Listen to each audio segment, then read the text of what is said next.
What the heck is up, you guys? Animated Heroes here, back with another video for you today. And as you can see, we're going to be doing something a little bit different. I'm not sure how many guys have been keeping up with me on Instagram, but if you have, you will notice that I've really been expanding my DC universe and collecting a whole lot of Mezcos. Now, one of them that I did not want to spend too much money on is an essential character to the Batman universe, and as we all know, it is Commissioner Gordon, and he goes for roughly 170 to about 230 bucks, and I just was not willing to spend that. So what I decided to do was pick up a few things on eBay, and of course they all came in pieces. As you guys can see, I decided to go ahead and build my own Commissioner Gordon, and there's a specific look that I wanted it to go off of anyway, which I'll show in just a sec. But let's go ahead and put this figure together real quick so I can show you guys what I came up with. Basically, I decided I wanted to try something a little bit different. I'm not sure how many of you guys ended up watching Gotham, but I kind of fell in love with that commissioner a whole lot more than the commissioner that we get while watching Batman the animated series or just Batman in general. I wanted to catch him while he was in his prime, and I based this look off of the Blackgate look. If you guys don't know, it's a pretty great comic, and it's where he actually lost his job. I don't want to spoil anything, but he lost his job as a policeman, and basically he was doing some pretty underground stuff to try and get it back, as we've seen in a whole lot of cop stories. And if you want to see that look, here it is right here. Now, as far as the head goes, if you guys have seen the Commissioner Gordon figure, you know that he does come with two heads. He comes with one when he's a little bit younger, and that's the one that I decided to go with. Let me put some focus on that. I decided to go with the one where he's younger, and I'm actually going to get the one where he's older, but I just figured I'd start with this one just because it's going to match the character a whole lot more. And as far as the body goes, this is actually the Punisher body, the Netflix original Punisher. Once again, let me focus.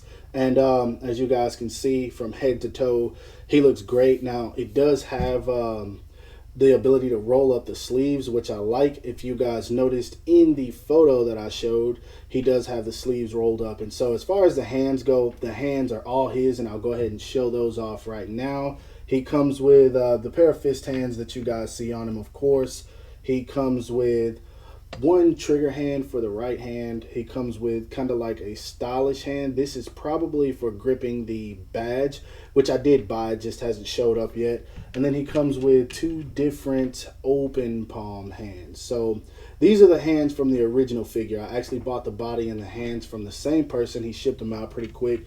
Great seller, by the way. And as far as the other accessories that I'm going to use, I just bought a few things. I bought like a newspaper, as you guys can see. Once again, my focus isn't working with me. There we go. Bought a little newspaper, nothing special to it, just an accessory for him to hold.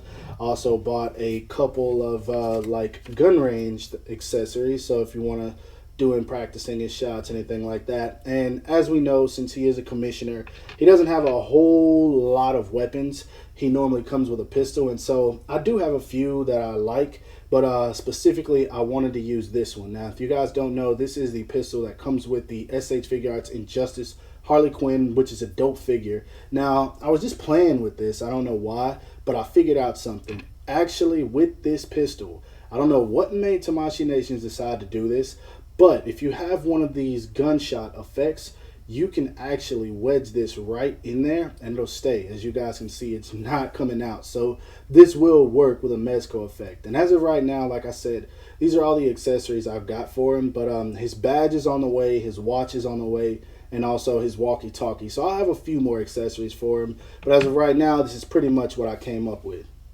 Now, if you were contemplating making this figure yourself, which I'm pretty sure anyone would want to if you want a Commissioner Gordon figure and don't want to pay a hefty price for it, the articulation is really good. He looks up about that much, down that much. Not really any kind of diaphragm joint or anything in there, but of course you're not really going to get that from Commissioner Gordon anyway. He's not like the most posable. He does have a really good waist swivel, both sides. So as you guys can see, he turns very well. His arms go up and out about that much, which is good enough for me. Of course, they do go up and you don't have to worry about that fabric ripping at all. That's one thing I really enjoy. Now, of course, the one thing that we all hate is the single jointed elbows, but can't be helped. I was already expecting that. Foot goes out about that much, or leg rather. bag about that much. He can kind of do the splits, but with these pants, I don't recommend it. Not that you need Gordon doing the splits anyway. He does have double jointed knees. Boots not on a swivel, but it goes down that much, up that much, and he does have ankle rocker as well. So for the most part, he's going to do everything that Commissioner Gordon would do, so you don't have to worry about him not being able to do any specific police poses. And now for what really matters, and that's the size comparisons. I'm just going to stand him next to a few figures, starting with the ones that are the most important. Here he is standing next to the Sovereign Knight Batman, and let me get my hands on him. The Crown Prince of Crime Joker, who seems like he doesn't want to stand up. Come on. He's leaning back. Come on. There we go. So as you guys can see, he's a little bit shorter than both of them, which I think works very well. Of course, Joker decided to fall. But yeah, I think he fits in with them well enough. Now on to a few more, just in case you guys want to see. Here he is standing next to the Marvel Legends Demolition Man, just in case you want to do him fighting some soldiers or something like that. And I don't have a Mezco version of him, but here he is also standing next to the Mattel Alfred. And if you're wondering where I got this gun, it comes from the Mafex Nightmare Batman. He's just been holding on to that since I bought him. Now, Alfred does stand way, way too tall, but if you pose them together well, you won't even notice it. And let's see, getting those out of the way. Next up, I'm actually going to show him with some taller figures, just in case there's anyone who thought about mixing and matching these. Here he is standing next to the McFarlane Toys Batgirl, which obviously this is not going to work, but you never know. Some people like to play with their toys, so some people might be thinking of mixing and matching these. And then, of course, here is Batman as well in the mix, and as you can see, Batman's not even on the screen. Let me move that up a little bit. All right, and so yeah, that's what he's going to look like with Batman. And just to show him with another Batgirl, because I know some people will probably have this idea as well. This is probably the best 6-inch Batgirl we have. That's the most posable. So here he is with the DC Icons Batgirl as well. And that one definitely scales a little bit better, actually a whole lot better. So Mike can wedge that one a little bit better than if you do it with the McFarlane Toys.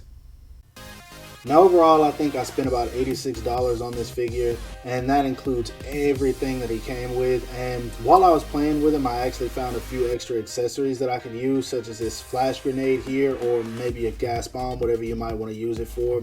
I was playing with this one, and also one thing that I found was that I had a pair of handcuffs back in, they came from the animated series Robin, so I decided I would use them as well. Not sure how they'll work on figures, but I'm also going to be trying to get my hands on maybe a bulletproof vest or something like that. But for right now, everything works the way I want it to. I'm very happy with what I got. I feel like anyone who wants a good Commissioner Gordon figure will enjoy this customization that I came up with. And it's very easy to do. Of course, all you got to do is pretty much buy the parts and put them on the figure. So a very fun figure. Hope you guys enjoyed it. If so, don't forget to give this video a thumbs up, because that always helps me out. And enjoy collecting. Take it easy, guys. Peace.